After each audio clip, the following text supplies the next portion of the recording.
Welcome back, everybody. This is episode 61 at Streets and Eats, and today we're taking you on another road trip on the I-5. We just did the Pacific Coast Highway, and now we figured that it's better to go a little inland, which is where we've normally driven, even though we've done the PCH.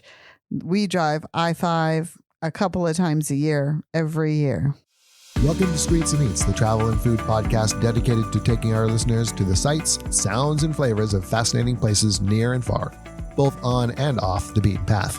We're Jim and Corinne Vale, and we've been traveling internationally and domestically together for decades, visiting more than 90 countries and all 50 states in the USA.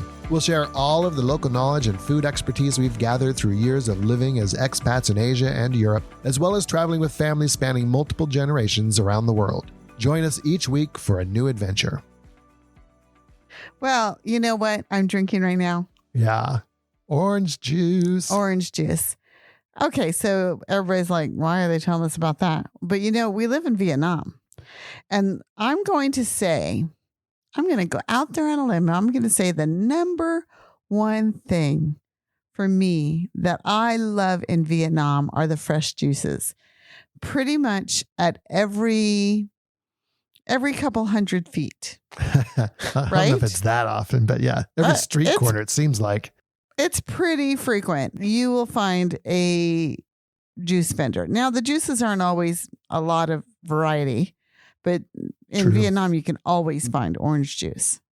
Always. But you can have pomelo juice, which is like a grapefruit juice, fresh watermelon juice, fresh carrot juice. Oh, one of my favorites.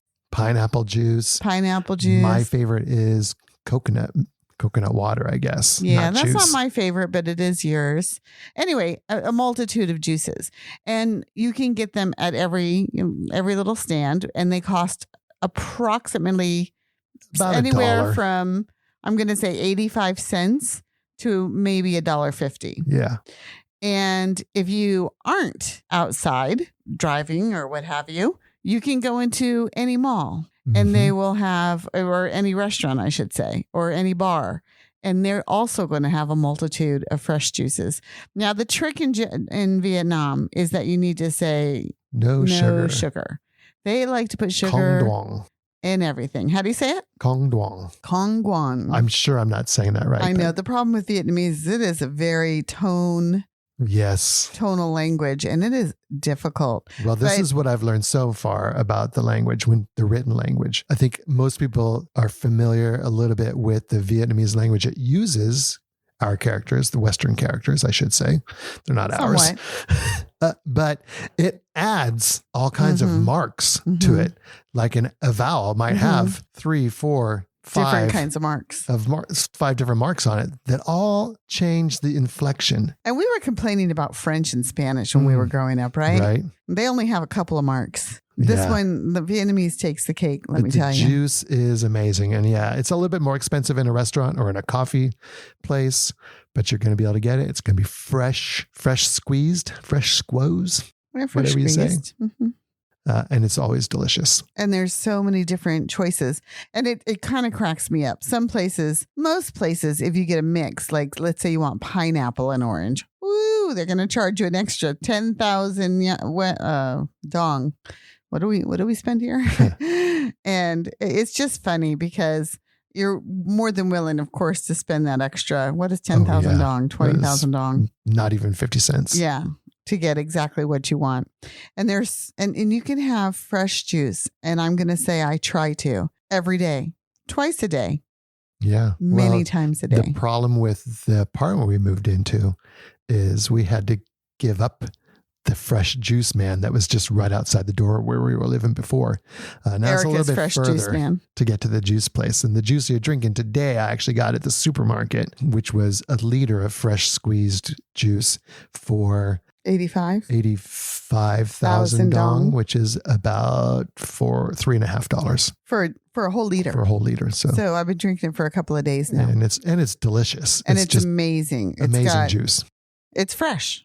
Love it's fresh. It's got good pulp. It's just so delicious. Anyway. Okay. So what got me thinking about the orange juice was, besides the fact you're drinking it, the topic today is the I-5. road trip. And one of the big areas you drive through on I-5 in California anyway, through the San Joaquin Valley, is Orange grove orchards. after grove of oranges. No, there's all kinds of other stuff too, but and nuts and olives exactly. and what have you.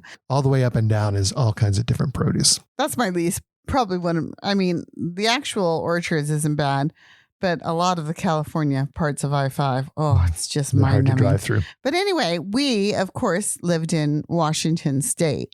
So the way we would normally drive I-5 is we would do the southern part first, go south, and then, on our return, we would go north.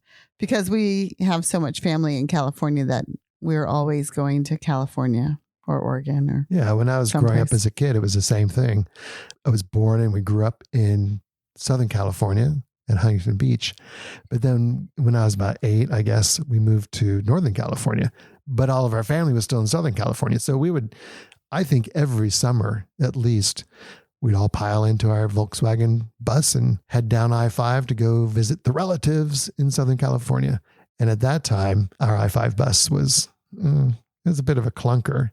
And I can remember one trip driving up Grapevine and the engine conking out on us. Oh, gosh.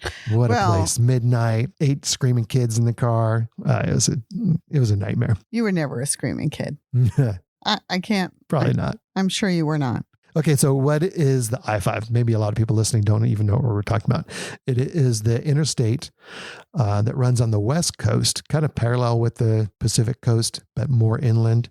We did a podcast about the Pacific Coast Highway, and it really kind of runs parallel to that. But this is not the Pacific Coast Highway, and you don't ever see the ocean until you get pretty far north, up into Washington, before it really comes along the ocean. Although, let me take that back. The first part in San Diego, before you hit the Highway 1 cutoff, I-5 runs along the coast and then it heads inland, and it stays inland from that point up into Washington. Because it's a straight shot. They wanted to make it as straight as possible. Now, in saying that, there are many not straight parts of this road. So interstate that runs the whole... All the way from... However you want to do it, Mexico to Canada or Canada to Mexico. Right. And just hits all those 3 states in between. And it keeps going in Mexico and it keeps going in Canada, but of course it's not Interstate 5 at that point. But you could come in through customs and outside San Diego at San Ysidro, drive all the way up to, I think it's Blaine, Washington, where the Peace Arch is, and then on to Vancouver and further points north. So that's what it is. Like I said, I can remember driving it as a kid. Well, you weren't driving it. You were riding on it. I think it didn't officially open everywhere until 1972 or 75, somewhere around there, when the whole thing was finally complete from border to border. Well, the thing about highways, they may have been complete, but they're never finished. Yeah, that's true. Oh my God. The I-5 construction area around Tacoma that has been going on for a decade at least, maybe even longer. And will be going on for another decade. Yeah. Well, and that's something you got to consider with any road trip. You got to try and get the road conditions and look for those construction areas, and you got to plan for that.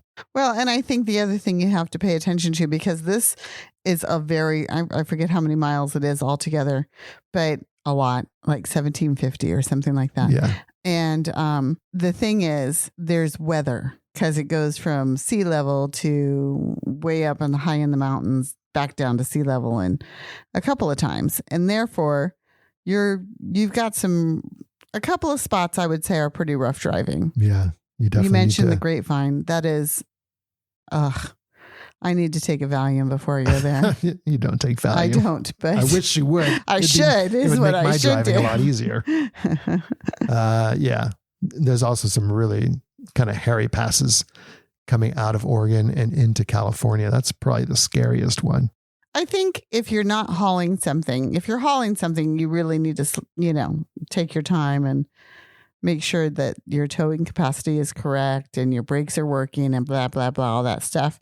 Other than that, if you're just driving a regular old car, I think it's pretty good. And Yeah. I think the road is typically clear and in good condition in that they keep the road maintained really well. And they keep everybody up on the conditions. We've been behind snowplows a few times. True. But, that's what happens in the winter. And the winter can be like in April. You can still get snowstorms in April. So you do really want to check your road conditions because you're especially up in the high Oregon area for sure. So. Well, and it is the major thoroughfare for transportation. So and that's the other thing. They keep it clear That's as much the as other they thing. can. There's lots of trucks And as there well are as lots of trucks. lots of other kinds of vehicles, but there are lots of trucks on. Now, we're painting it to be kind of a rough road, but it's not rough at all. It's beautiful. It's got great scenery. And it goes through some pretty incredible places. Yeah. So they're well worth a stop. Now, if you're just trying to get someplace, obviously you need to decide which stops are better for you.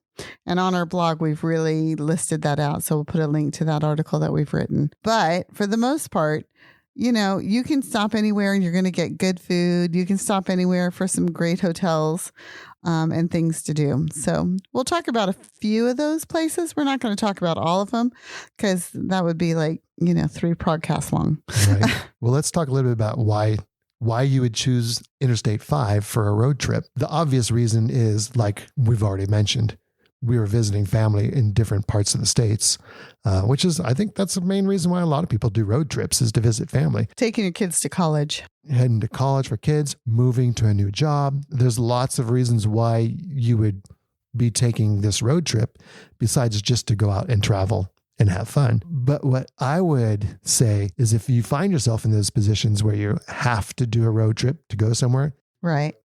Don't just jump in the car, and you can do the drive from Washington, where we lived in Tacoma, to Los Angeles, where Devin and Marcus lived.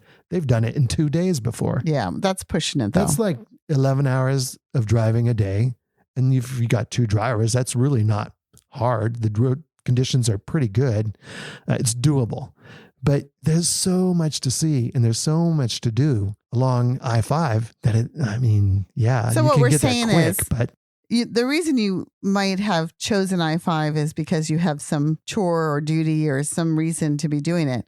But what we're saying is, look at this article, listen to our podcast, pick out a few of the iconic things that you want to do along the way and stop and have a little fun, because that's really what a road trip's all about. Yeah, it breaks up the monotony of the drive, and you're driving through these areas, so you might as well take advantage of it. Just, plan an extra day or 2 or 3 or 5 or 6 or maybe even, plan on going a little further than you need to go and then coming back.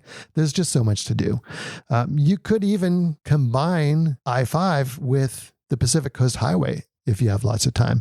Drive up one direction on one of them and then come back the other, the direction on the other one. We did that one year. That's a great way to do it.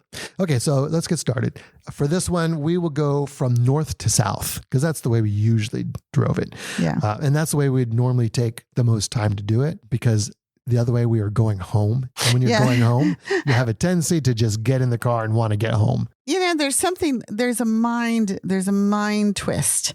So this always happens to me. I don't know if it happens to you, but let's say we're going on a 1-week trip. I can go and go and go and go. That 6th day, I'm tired. I want to get home. I'm not taking time to stop anywhere. But it could be a 1-week trip. It could be a 3-week trip. It could be a 4-month trip. Whatever is in my brain of how long I'm going to be gone, I can go and go and go and go and go until the very end. Plus and then all home. I want to do is get home. And we've done some pretty long stretches of driving to get home, because we get in that mentality. It's like, oh, we're almost home. We could spend the night somewhere and cut up the drive, or I could just drive home and be in my own bed. Take a good shower, be in my own bed. I don't know. It's a mind game. If you're doing a round trip, keep that in mind. Exactly. We've had plenty of times where we've had to cut out some things that we planned on doing because we planned on doing them on the return trip, but got into that mentality of, oh no, we're just going to head home. And you never know what's going to happen. Like the last time we were on a road, not the last time, but a couple times ago, we were on a road trip and someone got sick. Oh yeah. And went to the hospital, and that meant we needed to get home right away. So the whole rest of our trip was, thrown away, and we had to just trash Drive what we home. were planning on doing and get home as quickly as possible. So I guess what we're saying is don't always plan it for the return trip. Plan it all the way or as you're going. And then if you end up having to book it on home, you can, and you don't have to worry about having missed everything. Yeah. And there's always going to be things that you have to pass by. And the return trip can be the time that you pick up some of those. So we were researching this article, and we had driven Seattle to Tijuana numerous times. But we never did. And we actually have driven to Canada once or twice too off of I-5. But we never stopped at the very first really iconic, I would say it's a very important stop. Yes. The Peace Arch at the Canadian border. Yeah. Yeah. In fact, a lot of times when we're driving into Canada, we'll drive I-5 up towards Canada. But then as you get close, there's a couple of different options for entering Canada. And I would say half the time we don't take the I-5 entrance. We head a little bit east and take an entrance further up eastern into like British Columbia. There's a couple of good reasons to do that. One, the traffic may be less there. Or if you're heading somewhere into BC or towards Alberta, you're going to want to get heading in that direction earlier. That's also where, like if you're driving from Alaska through British Columbia and into Washington, that's where the road takes you into Washington, not I-5, which we've done that a couple of times too. Yeah, but we had never been to the Peace Arch. So we made a special effort just for you. Having gone there now, it's an incredible place. It is incredible. And everybody should go there. Everybody should go. And it's like, why does it take us so long to hit certain things? Like, I don't know why. Well, the good news, bad news situation here. It is usually a pretty crowded crossing. So if you're not the driver in the car, as you're going into Canada, you're driving right through the Peace Arch Park. You're going to drive right by the Peace Arch. The road, one direction is on one side of the Peace Arch and the other direction is on the other side. And it's a nice little grassy area in between. Because the traffic is so backed up, the passengers can get out and they can go explore the Peace Arch. You don't really want to get too far from the car, so you're not going to go up into the bigger part of the park. But you can get out, take pictures, and then just keep an eye on the car and jump back in. But the driver, of course, can't leave the car. There are signs in the park where the borders are. When you're walking through that stretch that's in between the highway, there are signs at the Canadian side that says, do not go any further walking. So pay attention to those signs. You can walk under the Peace Arch and you can explore pretty much that whole little area. But if you go too far, you're going to have a problem. The Not a big problem, probably, but turn you around. Yeah. Customs agents are there. Okay. So anyway, the Peace Arch, it's a historical arch. It's a national park, and it's just really cool, segue into Canada. And if you're going to Canada on a trip, then you definitely want to stop there. And if you're just doing I-5 as a trip, I think it's an iconic starting or stopping place either way. For sure. All right, next heading south. This part of the highway is pretty cool. It's driving through some farmland, some hills, mostly forested area, and then a little bit along the coast. But it comes into one of my favorite Washington towns, Bellingham, which it's one of my favorites because it's got a pretty cool history. It's got a great museum. I think one of my favorite museums in the world is there. It's well done. The Spark Museum. It's a well done museum. It's a great museum for kids as well as adults. It kept my interest in considering the subject matter. It's all about electricity and the history of electricity and how things. It's just really cool. Everything from medical technology to communication technology.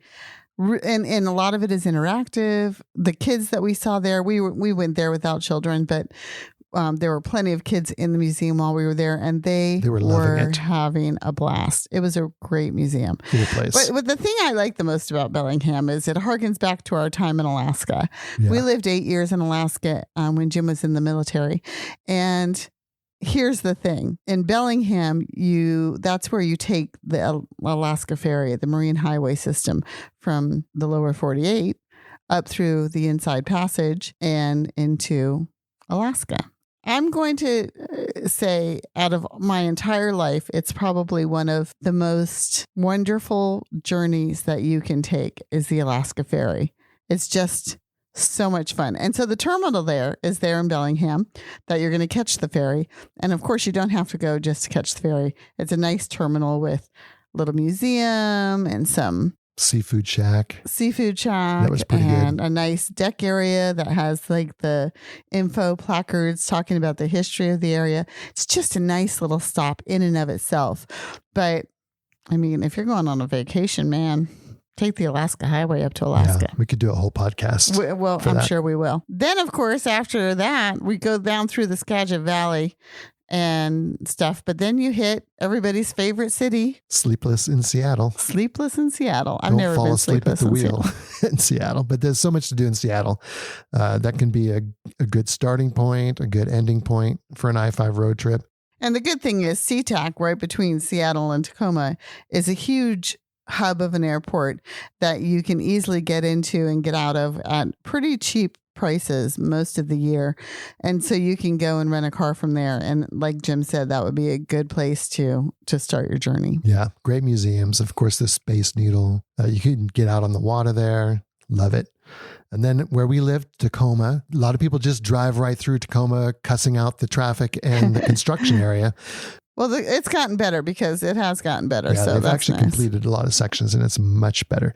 But it's worth a stop. It's got a beautiful little downtown, very historic. Mm-hmm. It's got a great world-class glass museum, glass art museum with a big Chihuly exhibit that I love. And then keep going south and you hit Olympia, the capital. Which is, it is a really cute little city. I think as a Washington city, it's kind of, I mean, it's just like any other Washington city.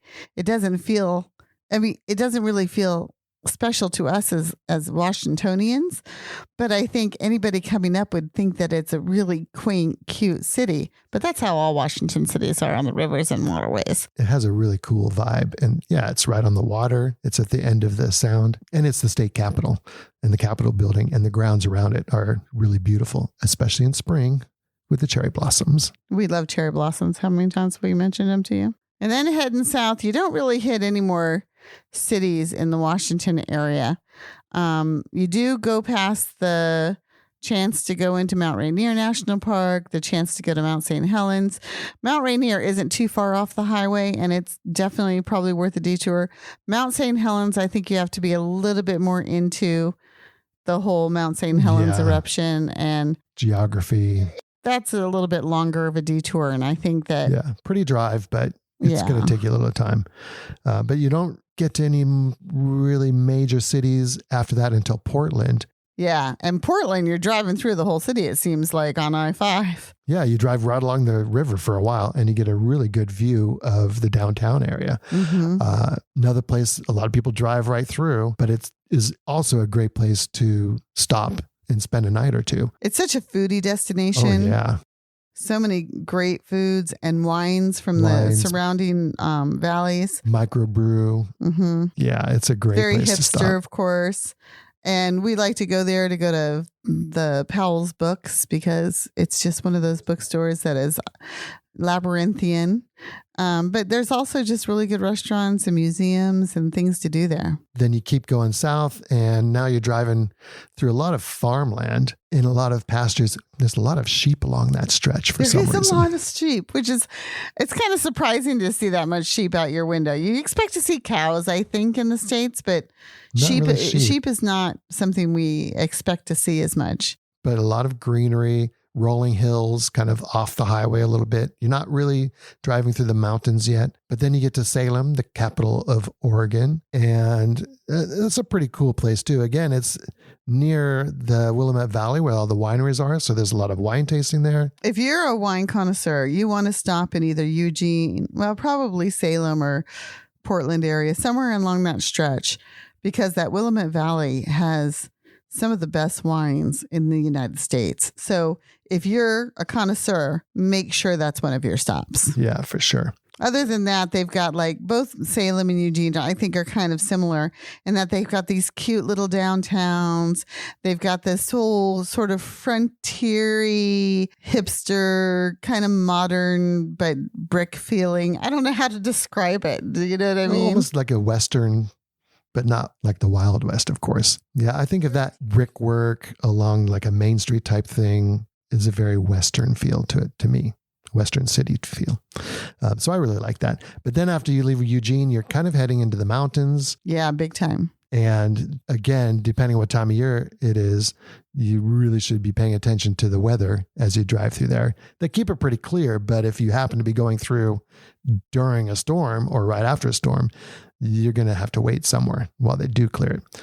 And I think there's chain areas in that part too. There definitely are. So if it's going to snow, personally, if it's going to snow, I say get off the highway, get a hotel and wait it out, because you're going to be messing with other drivers. There's going to be snow plows. There's going to be, for me, it's not worth it. If you're on vacation, that's not a time to get in an accident, right? Nobody wants that to happen. But, and the other thing is you kind of want to go there through the middle of the day when it's so pretty. We've seen black bear through there. We've seen, just lots of wildlife, some mule deer. And the road is a little bit more windy than it is in a lot of interstate areas. So it feels like you're driving a little bit more than just going straight through. It's a good part of the road. So you want to be lucid and awake and, ready to see the views. Yeah. And it is beautiful. It winds up and down through the mountains, goes over a couple of passes, through some mountain valleys. I think that's probably the prettiest stretch always of the whole road. Tend to like to stay in, what's the name of that little town? Medford is a good stopping point. No, we stay in the one before Medford. Roseburg is a good stopping point. Roseburg? Mm-hmm. We often stay in Roseburg, and then we get up early enough to get to Medford for breakfast. Yeah, Medford was always just a little bit too far. If we were just doing like a straight run through, Medford was always just a little bit too far to get to on the first day. But it's got one of our favorite cafes. Yeah. Oh, yeah. Rooster's Cafe, made famous to us anyway for its homemade pies way back when. When Rooster still owned the place and was making the pies, because he was passionate about pies. And you could get some of the best pies in the United States there. Since then, he sold it to one of his workers who is also passionate, but she's passionate about the cinnamon rolls. Yeah. They still make the pies, and the pies are still good. They're okay. They're not as good as they used to be. But the cinnamon rolls now are great. But the cinnamon rolls are fabulous. So Roosters in Medford. And it's a great deal, because usually you can get like a full breakfast, whatever breakfast you choose, and then you have your choice of breads. Do you want whole wheat, right? Or cinnamon roll. Or a gigantic cinnamon roll. The cinnamon roll is the size of a whole dinner plate. It's huge. It is big. So we saw a guy who came in. He was sitting at the table next to us this last time we were there. And he ordered a regular breakfast, 2 eggs, hash browns, and bacon or something like that. Very, normal breakfast. But he got the cinnamon roll on the side. And I looked at Jim. I said, there's no way this little skinny old man is going to be able to eat that. Well, he didn't. Apparently, he comes in every day. He eats breakfast. I don't know if it's the same breakfast, but it's probably pretty similar. Then he takes the cinnamon roll to go and has it for his afternoon snack. Smart man. Smart man. That's right. Of course, a cinnamon roll every day for me would get my blood sugars way, way up there. Yeah, he was probably a farmer or something. He looked pretty healthy. I don't know, maybe. So as you climb out of Medford now, you are climbing, and you're going up, climbing that one, I think the biggest pass on the whole highway, where at the other end you get to the top and you come down towards the California border, and it seems like you go downhill for but you forgot that there's the funniest stop on the road, weed. Oh, well, that's in California. Is it in California? Okay. Yeah, it is that stretch. As you come down. It just seems like it goes down forever into California. And then you finally hit the stand, that the border crossing. And of course they have this big sign, everybody's going to pull over and you better not have any fruit. Yeah. Don't bring any fresh produce. Yeah. They do not want any fruit in California. But actually last couple of times it's been shut down. It's been shut down. Maybe since the pandemic. But closed. Yeah. So maybe it's just a timing thing. But for sure, don't take the chance. If you've got a bunch of bananas or apples or oranges in the car, which is always a good thing to have fresh fruit on a road trip. Either Going eat into them California or give them to the hobo on the street before you leave the town you had breakfast in, because guess what? You can't take them into California. You're not taking them into California. And you don't want to get caught trying to smuggle 3 oranges into California. It's just not worth it. Delay your trip a little bit. But then I just think Weed is the funniest little town. Weed, California. Now, before California and some of those Western states, I think all the Western Coast states have legalized marijuana at this point. Before they did, weed was still weed. Yeah. And people, I guess, would go there and I don't know. It's called weed. But that stretch coming out of Oregon and then all the way pretty much like towards Redding and Mount Shasta before Redding. But yeah, around Weed, I guess it is, or maybe somewhere around there. Depending on what time of year you're going through there, it can get really dry and really brown. A lot of California does. But if you come through that area at the right time of year, it can be really pretty, or it can be really kind of drab. Just depends on the time of year and how much. Or it can be really snowy because you're up on an altitude. Yeah. But as you do come out of that one mountain pass in California, you've got Mount Shasta, that beautiful volcano. It's really that's going to be filling up your view for a good hour of the drive from that point forward.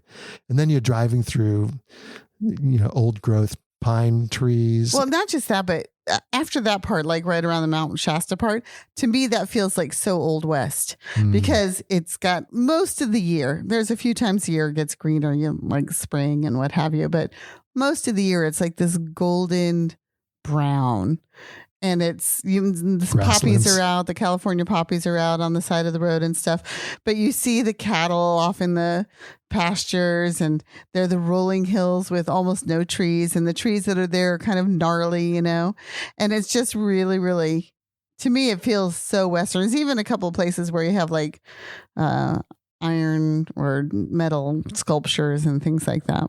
Yeah, those are really cool. And then through the mountains there, past Mount Shasta, and then you're driving not really along Lake Shasta, but above it and over it. There's one bridge that goes over Lake Shasta, and you get a chance to see it's a beautiful blue lake. It's got areas where there are so many houseboats. But lately with the droughts, every time we've gone through, it seems like the water level's lower and lower and lower.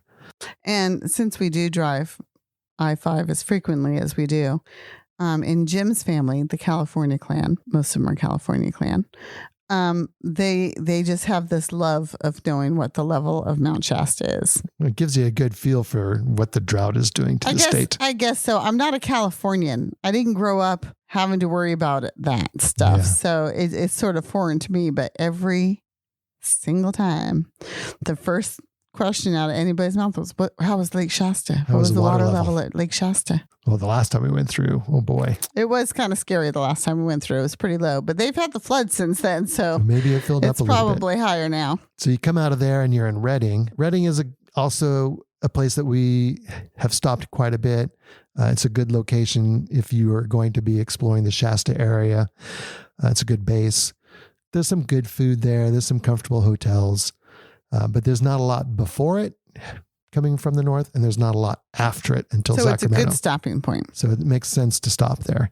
It's also a good place to base yourself because there's another national park there in that area that we haven't been to yet. Lawson Volcanic. Yeah, the volcanic area. And the reason we haven't been is because we're never really there at the right time. Yeah. Very infrequently are we going through in the middle of summer. And because it's so high elevation, I don't know if it's actually closed. It might still be open. The roads are closed. But I think a lot of times the roads are completely closed from say October to April or something. Mm-hmm. So it is, and we have gone through at the right time sometimes, but then we're in a hurry because we got a wedding to go to or something. Mm-hmm. It's just one of those things we haven't made it to, but it's on our list. Yeah, we really want to get there. And then from that point, that's the stretch of I-5 between Redding and Sacramento. No, that's not the stretch. It's No? south of there. It's Through the around. San Joaquin Valley? Oh, no. The San Joaquin Valley is starting to be pretty yucky. But south of, it's just that whole southern part. Gosh, it's brown and Yeah. boring. Oh, yeah. Well, from Redding to Sacramento, it seems like it's almost all It seems just like it's all populated. grove. No, that stretch. Well, there are No, groves, that's but grove after grove of nut trees and rice fields and just all kinds of stuff, all kinds of produce going on. Good. Mostly trees and nuts and things like that. great taco trucks. If you're getting peckish. Oh, yeah. Any of the little stops with a town, you're going to find a good taco truck. Yeah, Or we a good haven't had burrito. a bad one yet, and we've stopped at all of them, I think. The olive pit is along Plus, that there's stretch. the Olive Pit, which is a great little place to stop. If you just need a little retail therapy, you can go in there, and there's every kind of olive you can imagine. But not just that, they have a little cafe, and they had a muffaletta sandwich that was delicious. to die for. So good. Yeah, yummy. Good stop. Then you're in Sacramento.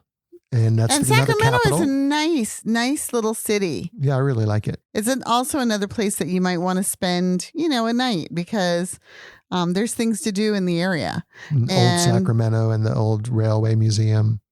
That's worth a good half day at least anyway. At least, yeah.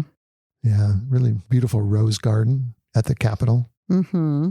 Good for pictures, family pictures. Then, pretty much from it's like, Sacramento "Ugh." on. There are some things to stop for along the way, but for the most part, that stretch, you're just driving it. You're just driving it to get to LA.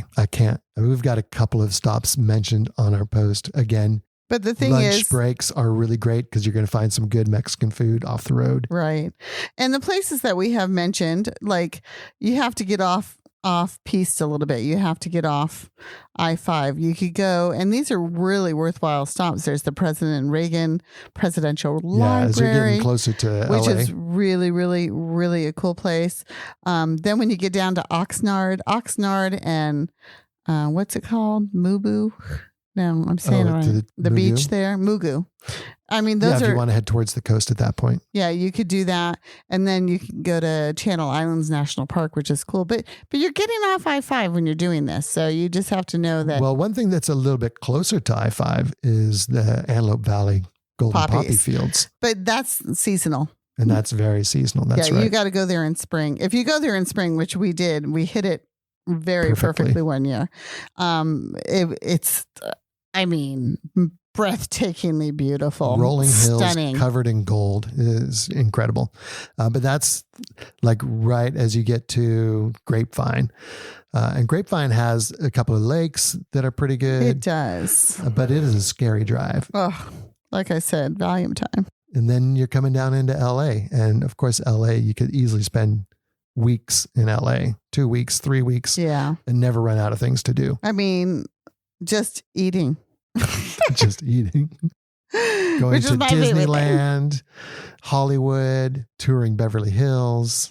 There's so much to do there. The beaches, of course. Yeah, lots to do. Another one of my favorite museums that's really close to the highway is the Getty Art Museum. That's a beautiful place. Also free. It's free and it's really kind of cool. Yeah, it's Like just getting into it is cool. beautiful architecture. Everything about it is cool. I don't know if that's the train from the parking lot to the museum. I don't think that's really a funicular. It's but it's funicular enough. Kind of like a funicular. So that makes it good enough for me. Me too. But there's so much to do in LA. And of course, LAX, a lot of people are going to be starting in LA or ending in LA to catch a flight. So much to do there. I also love the La Brea tar pits. That's a cool thing. Well, there's so much to do in LA. I mean, Yeah. you can't go wrong if you make a stop over there. As you're driving past, I mentioned Disneyland. I-5 goes right by Disneyland. So if you've got kids in the car, either have a plan to stop at Disneyland or have a plan to distract them as you drive by. Because once they see it, You're going to want to stop. they're going to want to stop and you're going to have to deal with that. Yeah. Right? But then you're heading down south of LA and then you get basically. After LA, it's very populated as you're driving through a lot of it. Then you start heading a little bit further south towards San Diego, and you do go right by San Juan Capistrano. Okay. And then that's a great stop. I would definitely recommend beautiful that. little town. Plus the mission is a great mission to go through. Yeah, exactly.